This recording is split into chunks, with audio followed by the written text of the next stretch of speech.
top reason we choose something is taste. We might be craving it, we want something salty, we want something sweet.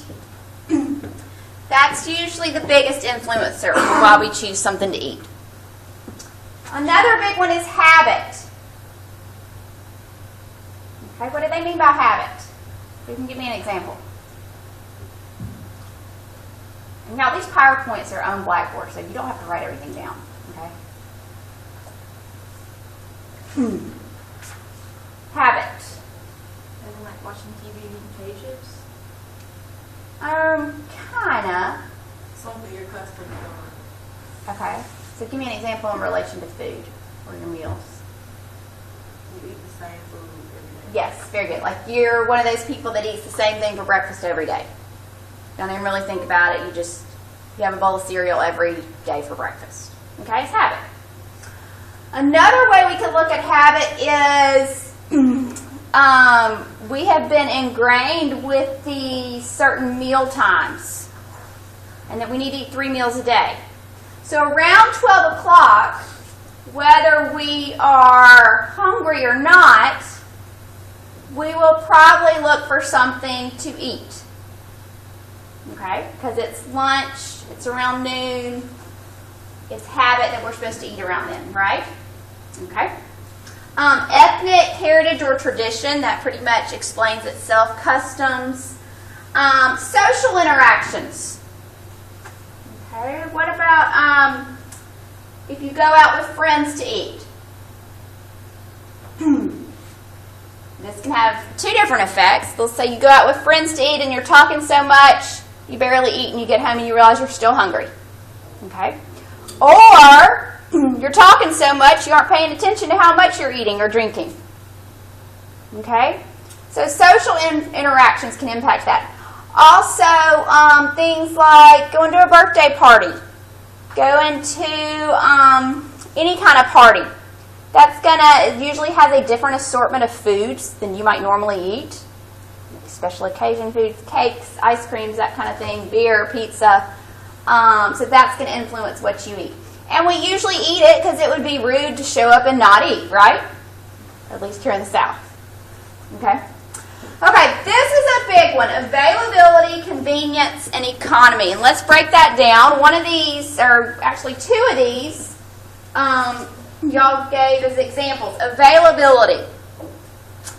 This can be what's available in your house or apartment, in your kitchen this morning. You just have to make do with what's in there, right? It can also be what's available in your area. Our grocery stores are pretty good here, okay? But there are certain things that I can't get here. I run the culinary program. There are certain foods that we can't get here that I have to go to Birmingham to get. Because those foods are not available in our area. Bigger cities are going to have more availability of products. Same goes if you lived out in the country and you go to a grocery store. It's going to have a lot less of available foods to pick from than if you went to Publix here or Publix in Birmingham or something. Okay? Convenience. Convenience is huge. Go ahead and put your phone up. Okay, that's fine. Convenience is a big one. We are busier than ever, and we want food when we want it, right? Okay, we're on the go. A lot of people work 2 jobs or are going to school and working a job. They have families too. And they don't have time to cook a meal. Okay? So we need something quick. We need something we can grab. This may mean fast food. This may mean running into the gas station. This may mean running to a quick service where you order at the counter or where you eat there. But we want it convenient. And so convenience, particularly when you're short on time, is a big influencer on what you eat. Right?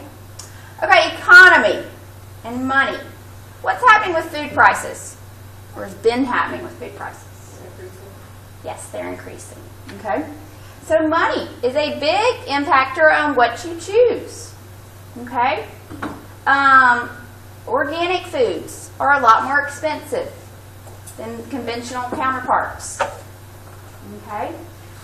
So a lot of people don't buy organic produce just because they can't. Okay? They can't afford it if they want to get the rest of their groceries. This may affect what you buy at different times of the month. Beginning of the month, if you get paid on the 1st, you may, have all kinds of food in the house, be going out to eat. And then towards the end of the month, as money's dwindling, your food choices may become less and less because it's based on what you can afford. Okay? They mentioned the benefits of home-cooked meals, and this kind of ties into availability and convenience. Used to be back in the 50s and 60s, if you wanted French fries, what did you do? You bought potatoes, you washed them, you peeled them, you cut them up, you fried them, right? You had to think real carefully how bad you wanted those French fries before you cooked them up, right? And it took a while. Okay? Now we just run through the drive-thru and get them like that. Almost instant gratification. A lot of it is due to us being busier and us needing convenience, but at the same time we're eating out. More of our meals these days are eaten out. But what you'll see in your textbook is that when you eat a meal that's cooked at home, it is almost always going to be lower in calories, lower in saturated fat, which is one of the bad fats, and lower in sodium than if you pick something up, no matter where you picked it up from. Okay? Okay, positive and negative associations. We associate positive feelings with certain foods and negative feelings with certain foods.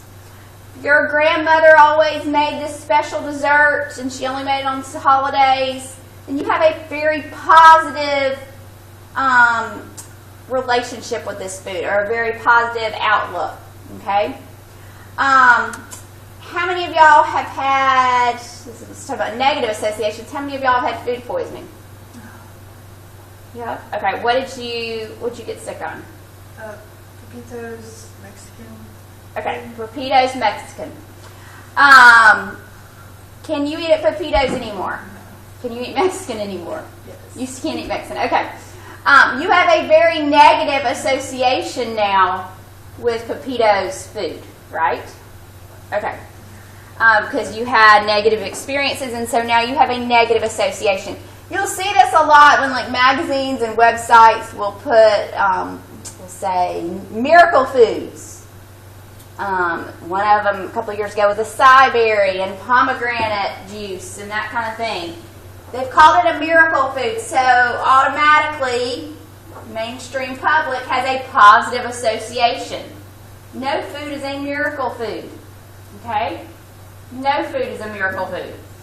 But because they've said that and printed it, people have a positive association. Oh, it has pomegranate in it. I need to get that product because pomegranate, you have a positive association with it. Any questions so far? Okay, emotions. Emotions is a big one. Sometimes people don't realize they are eating due to their emotions. Some people eat when they're bored. Some people eat when they're depressed. Some people eat when they're anxious. Some people eat when they're happy, when they're celebrating. Some people eat when they're stressed. Others can't eat when they're stressed. Okay?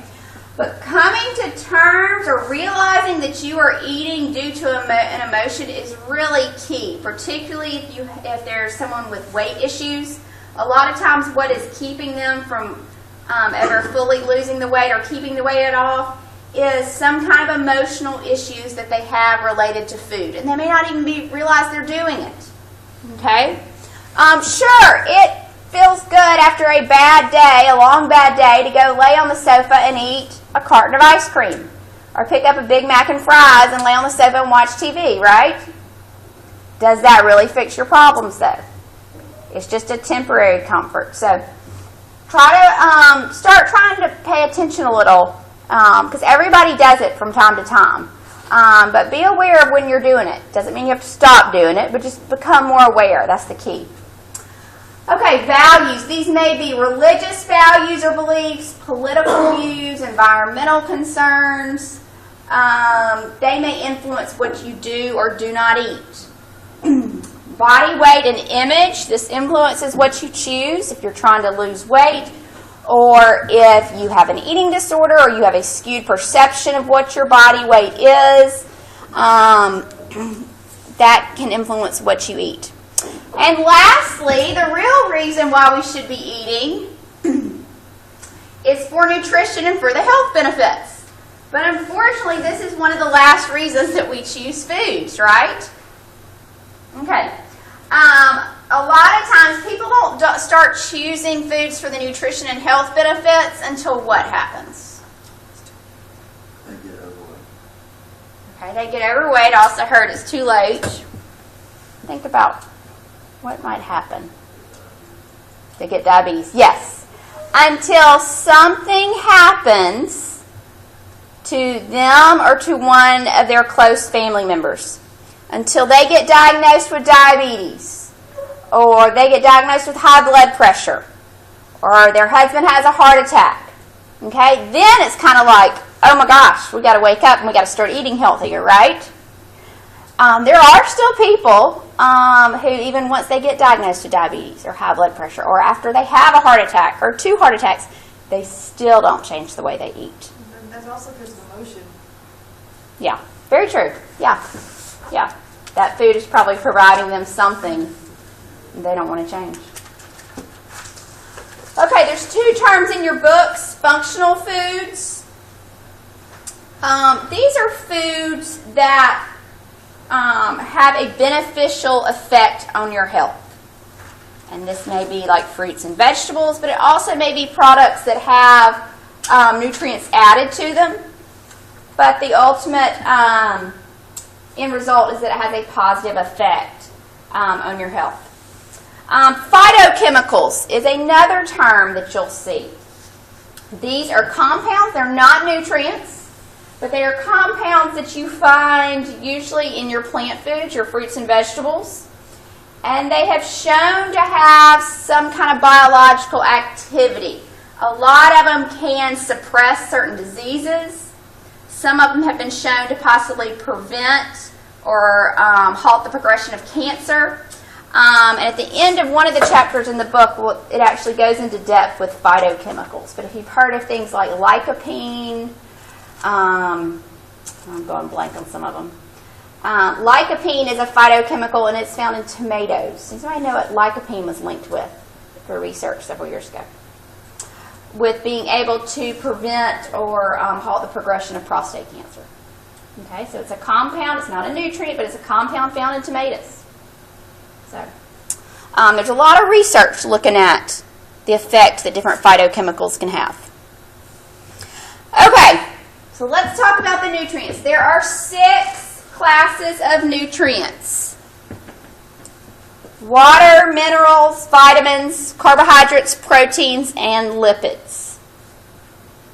All foods are made up of these 6. Okay? Most foods are made up predominantly of 1 or 2, and then may have a little bit of a few of the others. Okay? Let's take an apple. What would an apple primarily be made up of? You had to pick 2 of the nutrients. What would it primarily be made up of?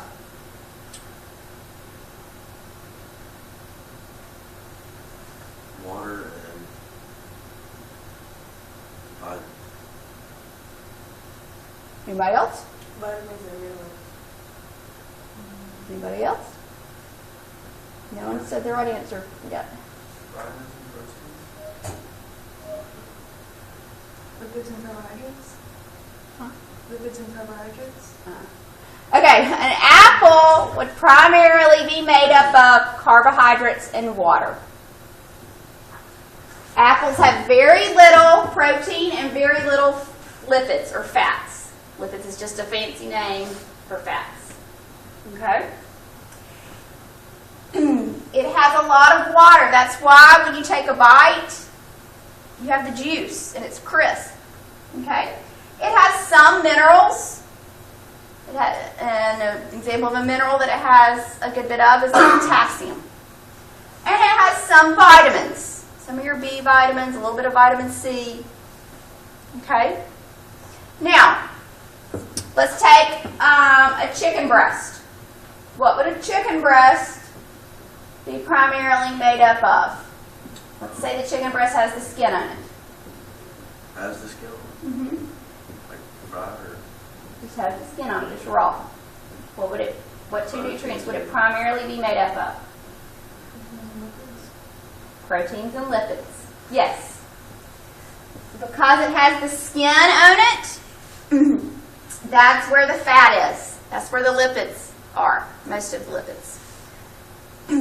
The rest of it is protein. It has a teeny tiny bit of carbohydrate, but not much.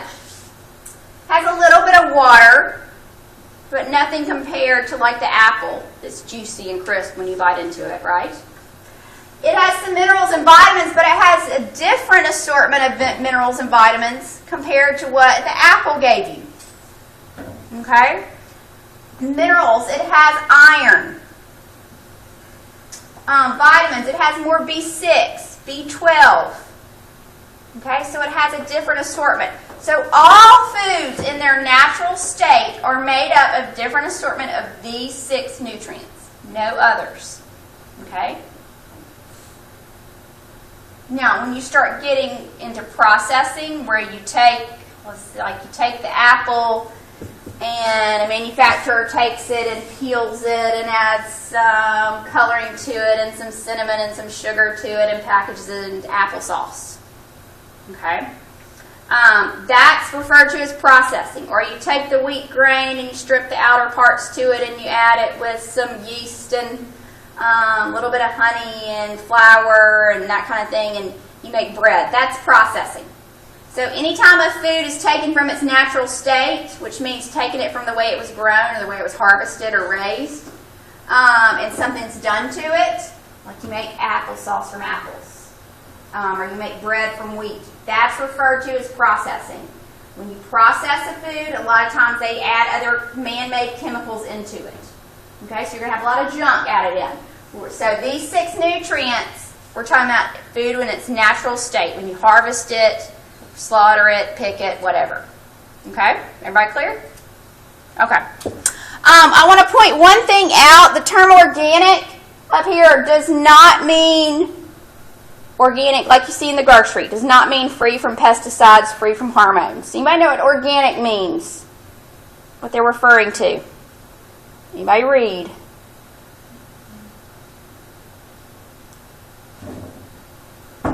Okay, it means it contains carbon. Okay? So the nutrient contains carbon. So all of them are considered organic except your minerals and your water.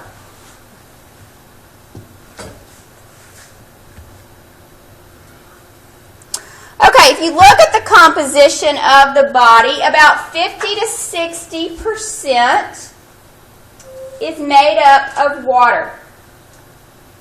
Okay? Followed by fat. And then the rest is made up of protein, which, where do you store protein in your body? How do you store protein in your body? Come on, guys, wake up. Protein in your body, what is that?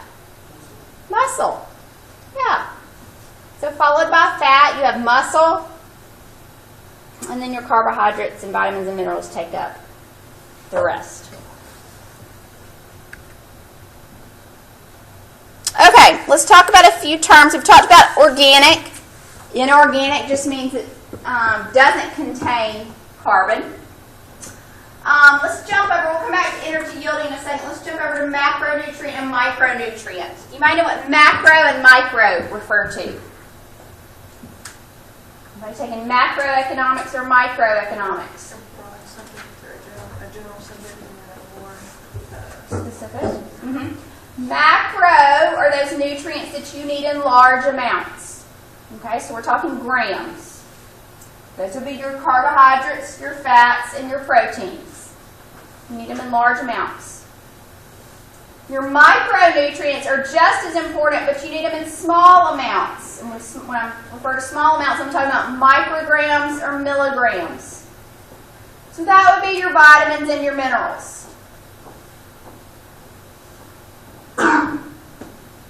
Okay, anybody know what energy yielding means?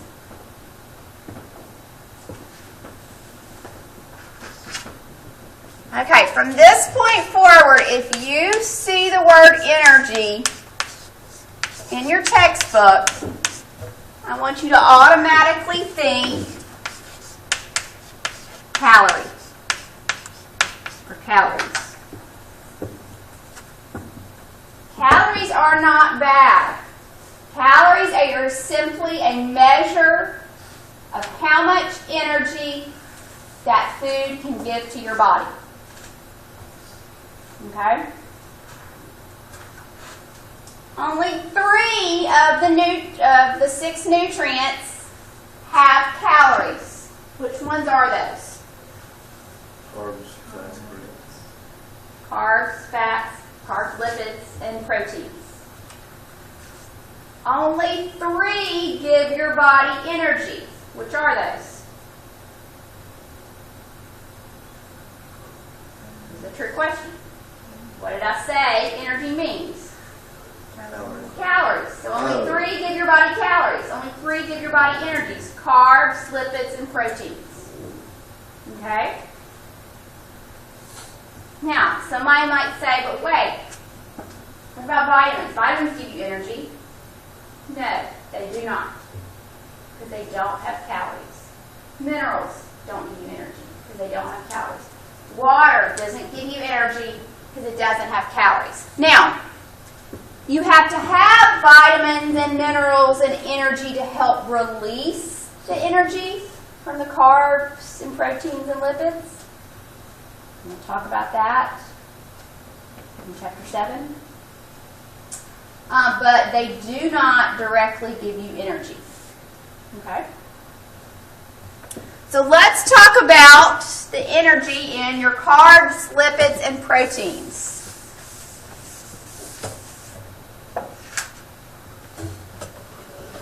Anybody know how much energy is in carbohydrates?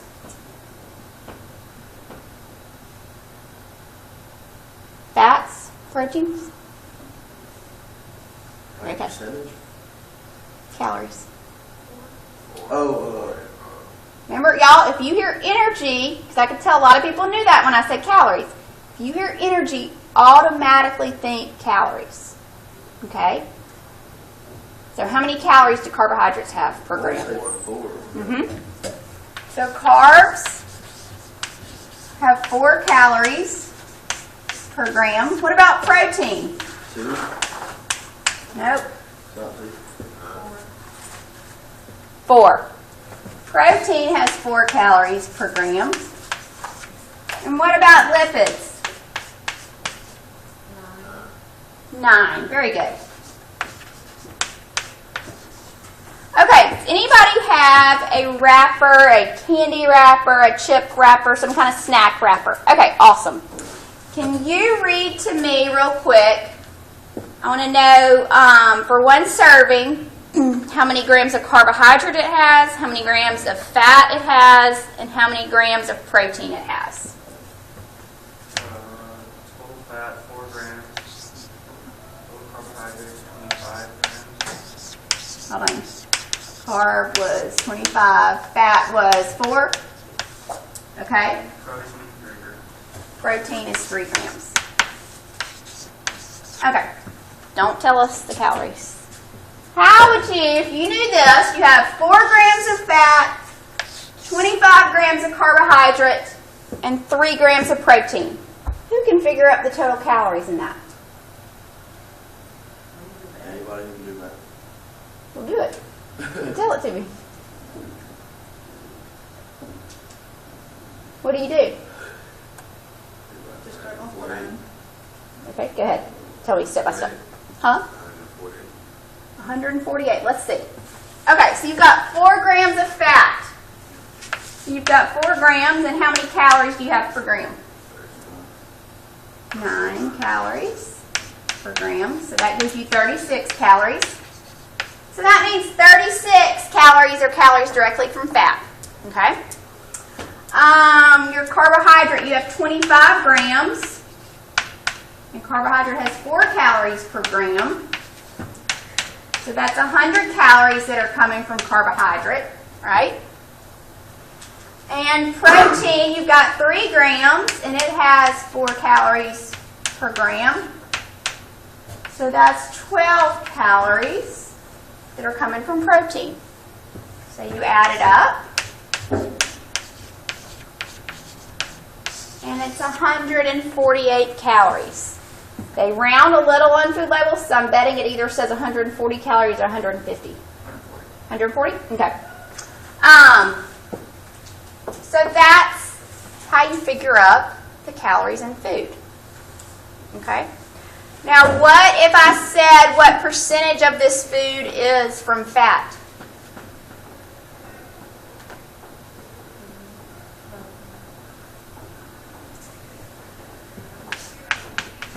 You divide your fat calories by your total calories. So your fat calories were 36. And you divide that by 148. What do you get?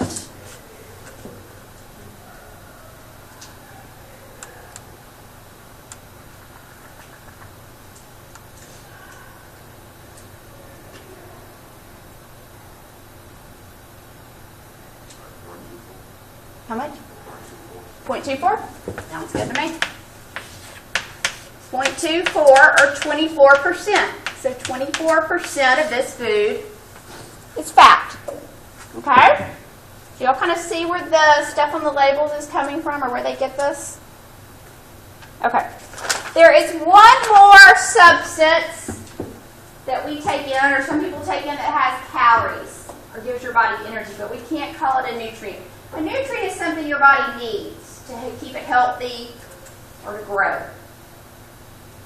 And we can't call this substance, this other substance that has calories, a nutrient, because it's not something that keeps your body healthy necessarily, and it's not something that your body needs. You might know what it is.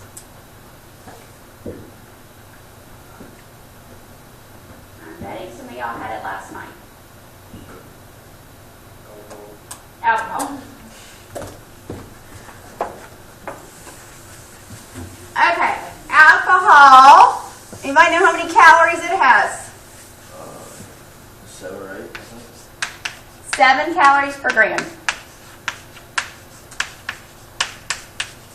But we can't call it a nutrient. Okay? But it's the only other thing that has calories or gives your body energy.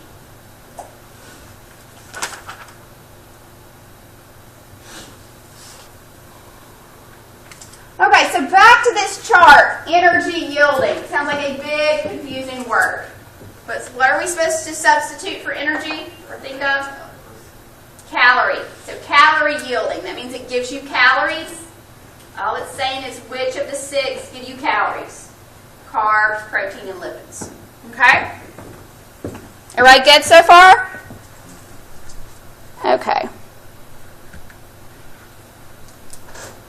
We've kind of all talked about this. The macronutrients give you energy or calories. Water, minerals, and vitamins do not give you energy or calories.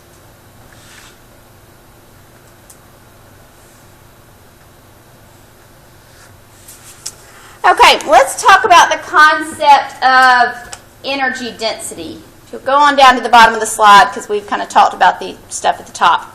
When they talk about lower energy dense foods. Okay. If something is dense, if a city is densely populated, what does that mean? It's got a lot of people. Got a lot of people living in the city limits, right? Okay. So if a food is very energy dense, what do you think that would mean? Have we said anything about sugar? Has a lot of calories. It's got a lot of calories, okay, for a food of that size, okay? You'll also see the term nutrient dense, okay? What do you think nutrient dense would mean?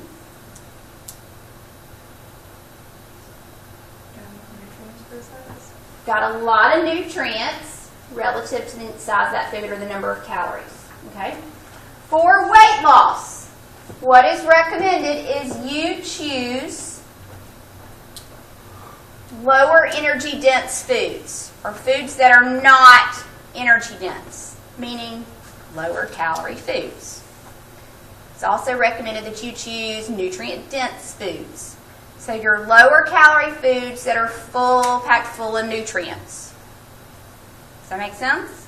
So things like your fruits, your vegetables, your whole grains, your lean proteins, those kind of things. Okay?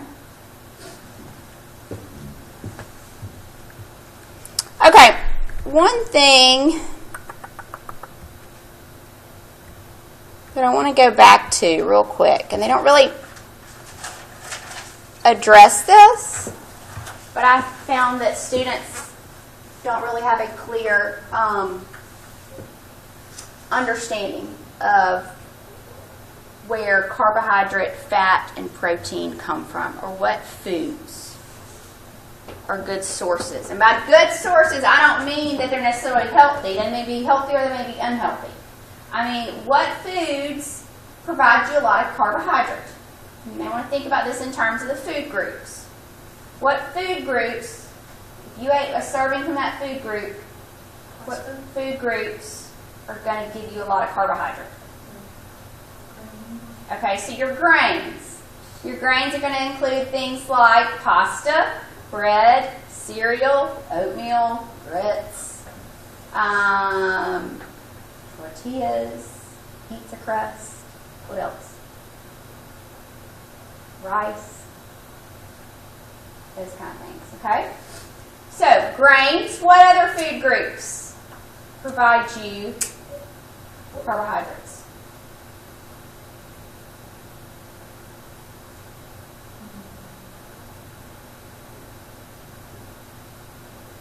Red meat. No.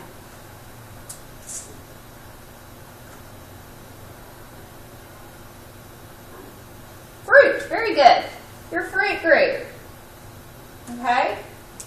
Whether it's the whole fruit or it's juice, fruits are primarily carbohydrate. They are a good source of carbohydrate. Okay? What other food groups? Your vegetables. Yes. A lot of your vegetables are what we refer to as low carbohydrate or have very little carbohydrate, but they don't really contain much of anything. That's why like lettuce and green beans and broccoli have so few calories. They don't contain much of anything other than fiber and water. Okay? But they're predominantly carbohydrate, even though they have very little carbohydrate. Okay, so your vegetables, but you've also got a subgroup in your vegetables that is like your starchy vegetables, which have more carbohydrate. Things like potatoes, peas, lima beans, corn, those type of things. Okay? So those are very good sources of carbohydrate. What other food groups or where else do you find carbohydrates? We've talked about breads and pastas. We've talked about fruit. We've talked about vegetables.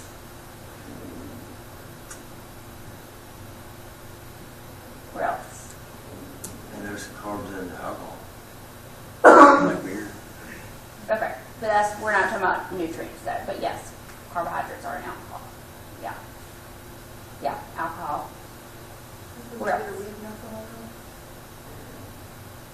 There's a portion of your protein group that has carbohydrates, and there's a portion of your dairy group that has carbohydrates.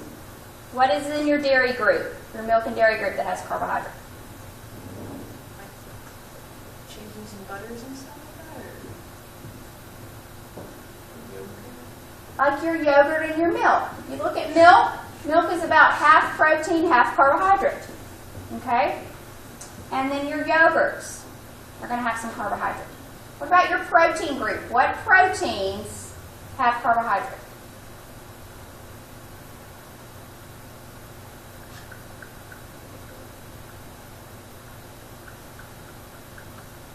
Think where you might get protein other than animals.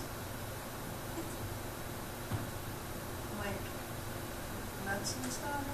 Okay, and nuts have a little bit like beans and legumes. Those are lipids. Beans and legumes They're a good vegetarian protein, plant-based protein source, but they also have a good bit of carbohydrate in them. Okay. Okay. And then lastly, we've got something that doesn't really fit into a food group, but those are going to be but they have a lot of carbohydrate, and those are going to be your added sugars. Okay? I'm going to talk a lot about sugars when we get into the carbohydrate chapter, which is chapter 4. Okay? I'm going to tell you most of what you have heard about sugars is totally incorrect. Okay? Not all sugars are bad, but the ones that are bad are going to be your added sugars. Those are the ones where you take like applesauce and you add high fructose corn syrup to it, or you add sugar to it. Okay? Or like a soda, which is basically carbonated water with added sugar. Okay?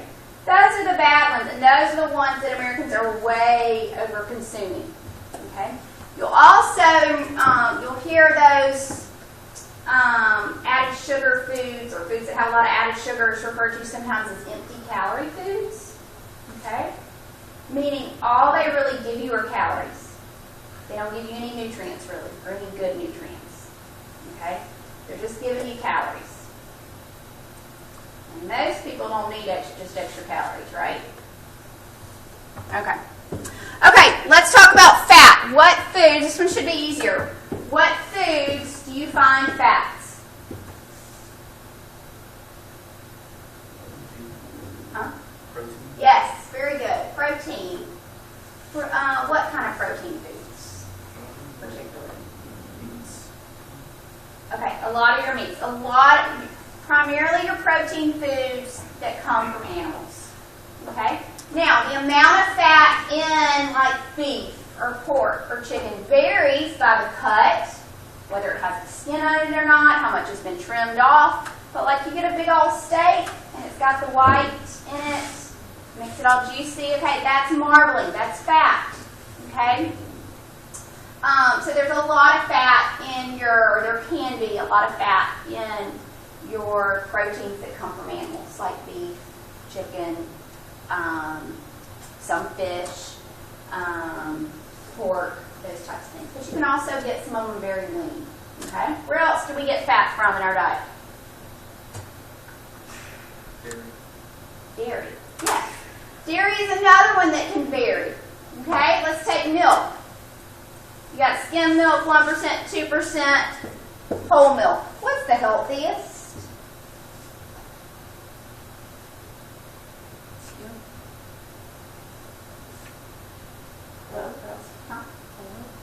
Okay.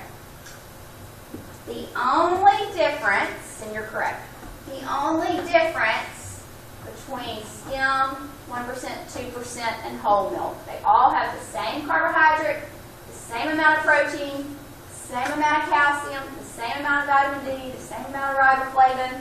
The only difference is the fat content. Okay? Whole milk has around 8 grams per cup. 2% has around 5 grams of fat per cup.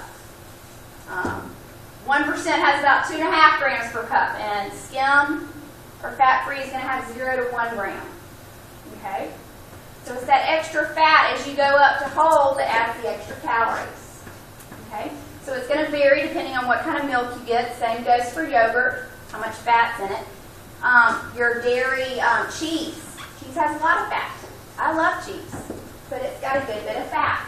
Okay? What else in the dairy group?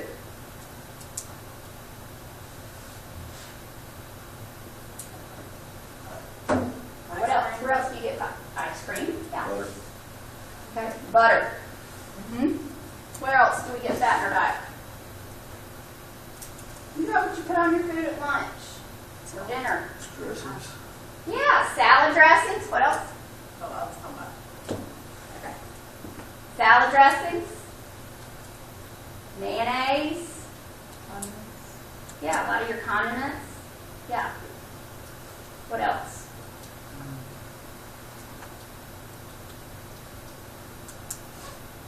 What about things like avocado? Avocado, you might know what avocado actually is, what food group, what it technically is scientifically. It's actually a fruit. The We don't eat it. seed, I The think. good ones. Yeah. But avocado is considered a fat, and it's a healthy fat. Okay. Nuts are healthy fats. Okay. Your oils, all of your oils: canola oil, vegetable oil, olive oil, coconut oil. All of those are fats as well. Okay, and lastly, where do we get protein in our diet?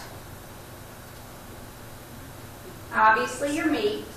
Okay, meat, so beef, pork, game like chicken, poultry, things like deer meat. Where else?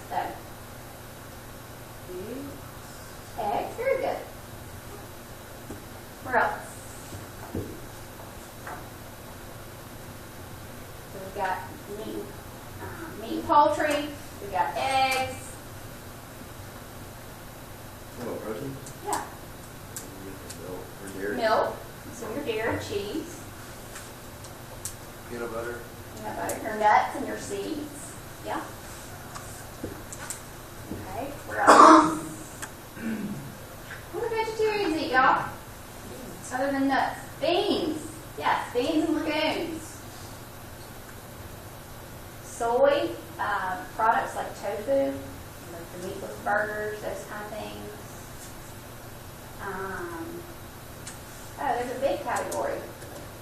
Seafood. Your fish, your shrimp, your crab, your lobster, all those kind of things. Okay, those are your protein foods. Okay, so everybody kind of good on what foods have ample sources of carbs, protein, and fat. Okay.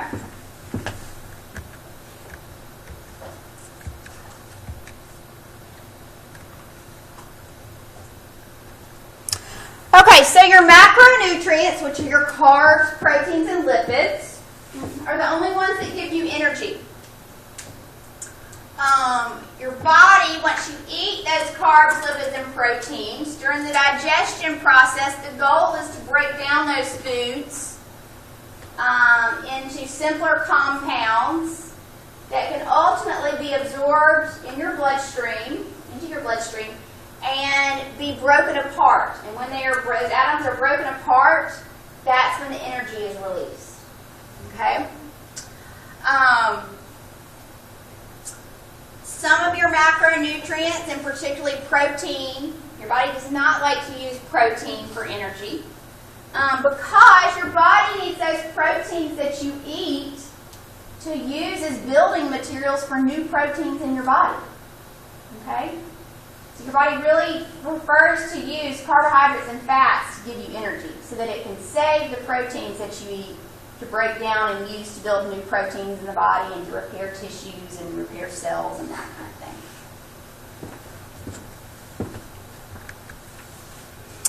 Okay, we'll just touch on vitamins. There are 13 vitamins.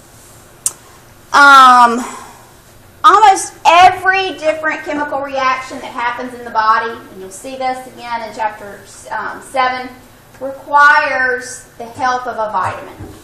Okay, vitamins are helpers in all your different chemical reactions that happen inside your body. Now, vitamins are very easily destroyed. That's the tough part when you're handling them. Some foods that are particularly rich in vitamins are going to be like your fruits and vegetables. Okay? Exposure to really high temperatures for a long time kills all the vitamins or destroys a lot of them. So I know in the South we really like to cook our vegetables. We like our vegetables tender, not crisp, right? But when we cook them a long time, you're slowly losing more and more vitamins. Exposure to water destroys the vitamins. So that's why I believe you'll see some tips in there. If you'll steam your vegetables rather than put them in boiling water, that'll preserve some of the vitamins. Not as many will be destroyed when you cook them. Minerals, just like vitamins, they don't give you energy. They are indestructible. The minerals that we'll talk about in the mineral chapter are just like the ones that you see on the periodic table in chemistry class or science class. They are indestructible. You may lose some from the food into the cooking water, but guess what? They're in the cooking water now.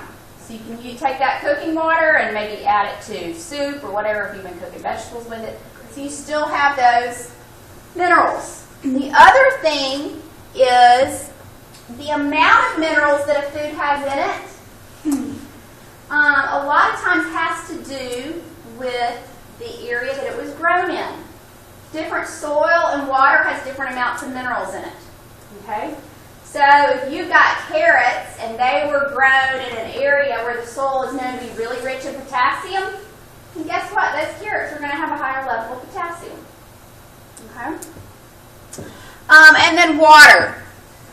Water is going to form the basis of basically anything liquid in your body. So it's going to be the medium in which everything happens. It's going to form that fluid that's in your joints. It's going to form the basis of your blood.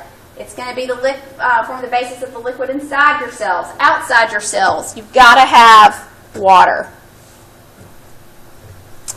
Okay, talk about science. I will tell you this.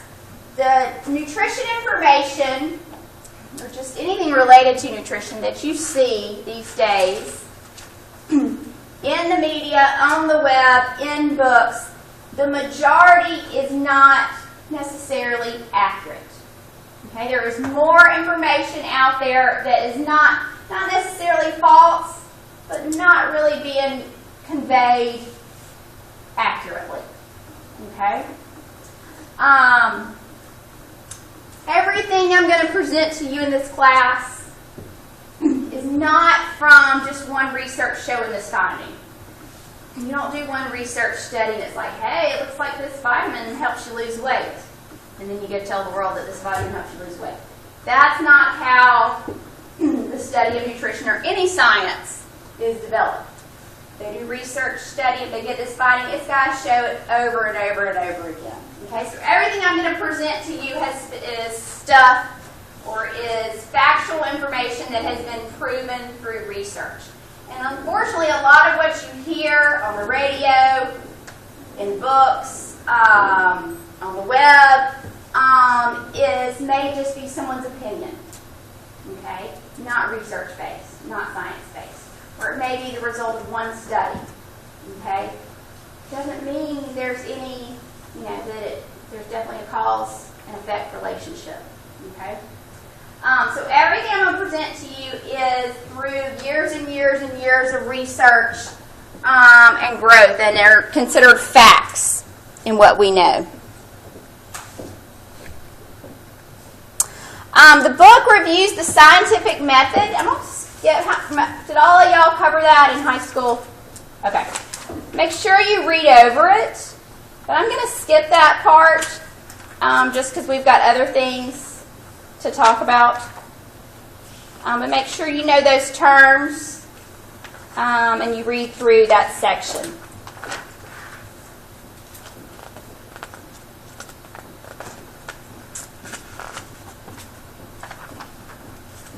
Okay, so how do we know what we're supposed to eat?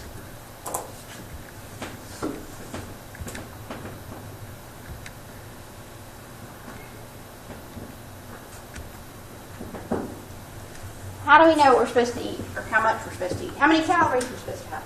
Depends on your height, body weight. Okay. How much calcium do you need? How do you know that kind of stuff?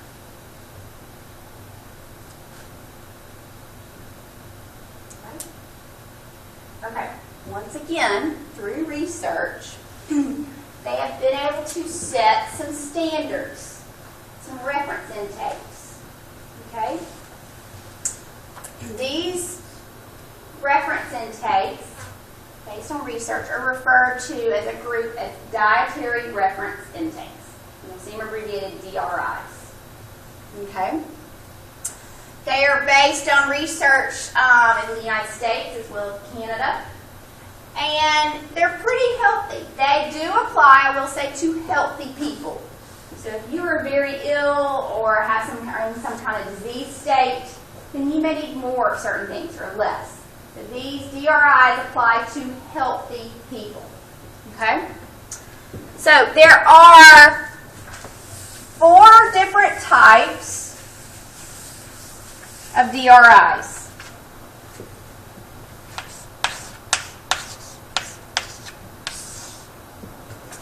Okay, so you've got EARs, and I'll go through each one. You've got RDAs.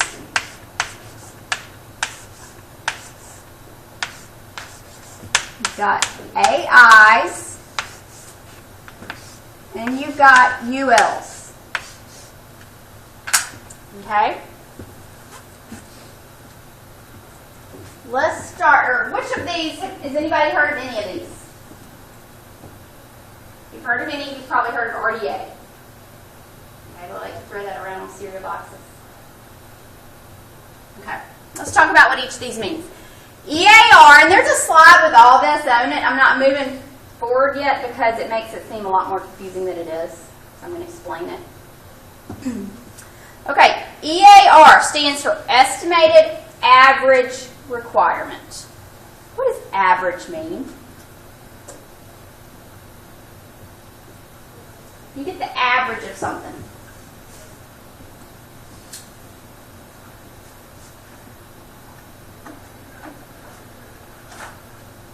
Hello? The average. And the middle ground. Take the lower intakes, the higher intakes, or the lower grades, the higher grades, you average them together, it's kind of the middle place. Okay. That's what I want you to think about when you see EAR. It is the average daily amount of a nutrient that will keep people healthy. 50% of the population will need more, 50% will need less. I do not find this one helpful at all. This one is used primarily in research. Okay? But I don't want to know the average amount, right, to keep me healthy. I want to know the optimal amount, right? Right? Okay. So, EAR is the average amount. Okay. RDA. RDA is the recommended dietary allowance. The recommended dietary allowance is the amount of a nutrient that is considered adequate to meet the needs of practically all healthy people.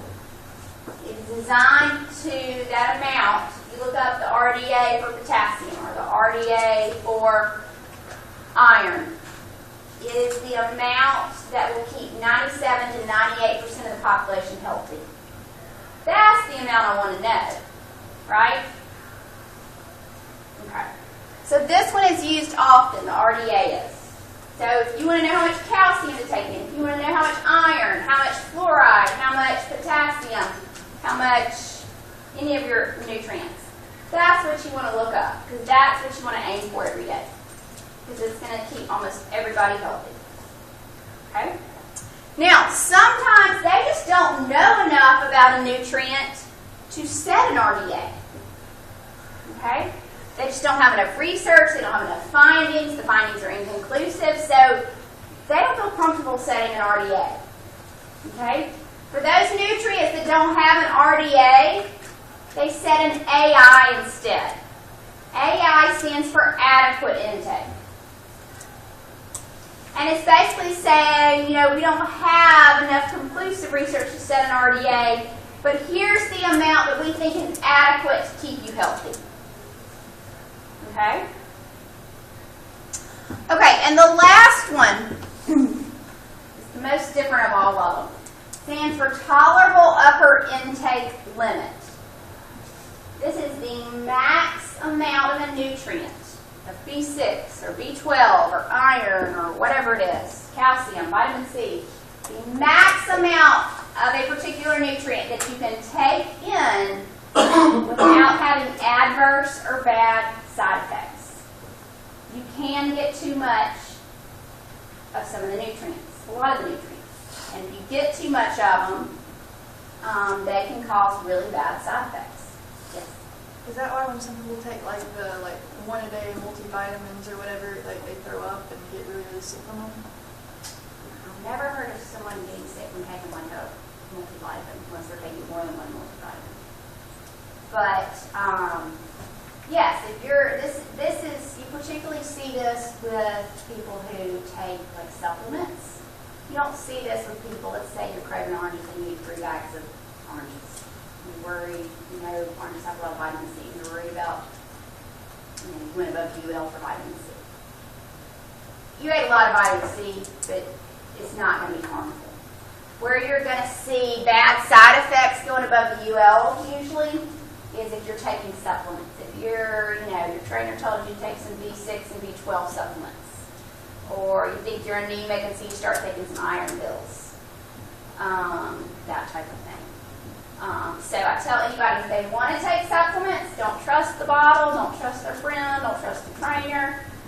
Go look up the UL. You can Google UL for calcium, UL for potassium, UL for B6. And just make sure you aren't going over that amount every day. The supplements. Okay?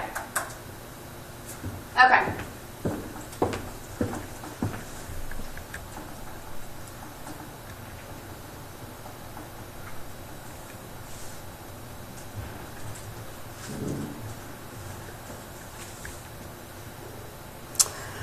Another one of the DRIs has to do with energy. So energy recommendations. And you'll see it abbreviated EER, estimated energy requirements. Okay? This is the amount of energy or calories that you need each day. This is going to be based on your body size, your height, your weight, your age, as well as your activity. Okay? This is a rough estimate, but it's pretty accurate, or it's a good starting place, at least. Okay? So it's going to tell you, and this is based on if you want to maintain your body weight. What's going to happen if you take in fewer calories than what your body burns each day?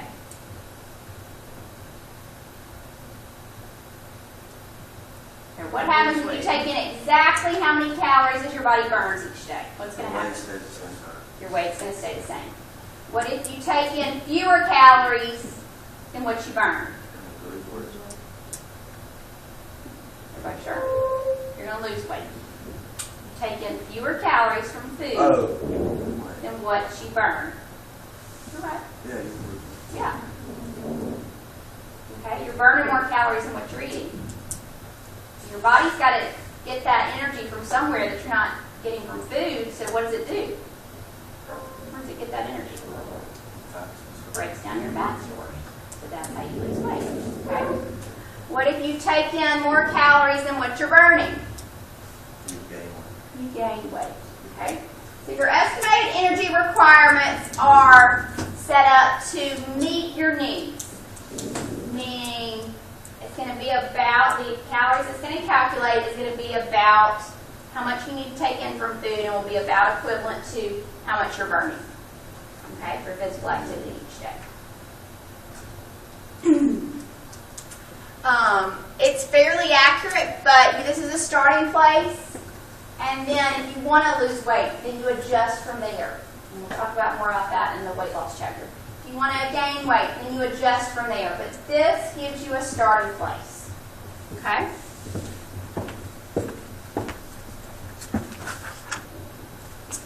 Okay. Why don't we stop right there, and we will finish chapter 1 at the next class.